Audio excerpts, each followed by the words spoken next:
बिस्मिल्लाहिर्रहमानिर्रहीम। कुछ दिनों से एक बात चल रही है मीडिया के ऊपर कि एक ऊँटनी का बच्चा वो किसी बाग में चला गया और वहाँ के वडेरे ने या उस वडेरे के मुलाजिमों ने उसकी टांग को काट दिया।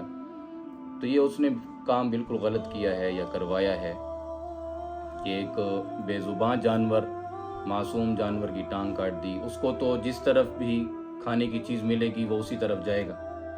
लेकिन इसमें ये भी देखना चाहिए कि मालिक को भी चाहिए कि वो अपनी चीज़ों को यानी उस तरफ ना जाने दे। अब ज़रूर वडेरों ने मना किया होगा और ये फिर भी उसी बाग की तरफ उनको ले जा रहा है, तो इसकी तरफ भी देखना चाहिए।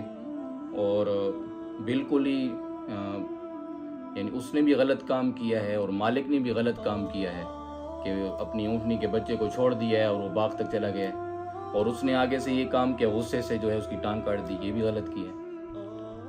तो असल बात की तरफ आते हैं कि ऊँटनी के बच्चे के ऊपर हम लोगों ने इतना ज़्यादा वावेला किया है। अच्छी बात है, एहसास होना चाहिए, लेकिन फ़लस्तीन के जो बच्चे ज़िबा हो रहे हैं, उनकी गर्दनें काटी जा रही हैं, उनकी टांगें काटी जा रही हैं, उनके बाजू हाथ, और वो भूख की वजह से और प्यास की वजह से उनके ऊपर फाके आए हुए हैं। हम लोगों ने उसके ऊपर कितनी बात चलाई है। हर एक हम में से एक इस चीज़ को देखे कि हमने कितनी बात चलाई है उनके ऊपर। अगर हम लोग यानी यहाँ से ये पता चल रहा है कि हमारे अंदर अभी एहसास का मादा ख़त्म नहीं हुआ अल्हम्दुलिल्लाह, लेकिन सोशल मीडिया पर बात चलाने पर आए हम लोग, तो जैसे हमने ऊँटनी की बात चलाई है इसी तरह हम फ़लस्तीन वालों की भी चला सकते हैं। लेकिन हम तो उल्टा कर रहे हैं। कोई कहता है कि उनकी ज़िंदगी जो है सुन्नत के ख़िलाफ़ है, इसलिए उनको सज़ा मिल रही है। कोई कहता है वो अपने गुनाहों के जो है वो उसका बदला ले रहे हैं अल्लाह से, कि उन्होंने जो गुनाह किए थे उनको सज़ा मिल रही है।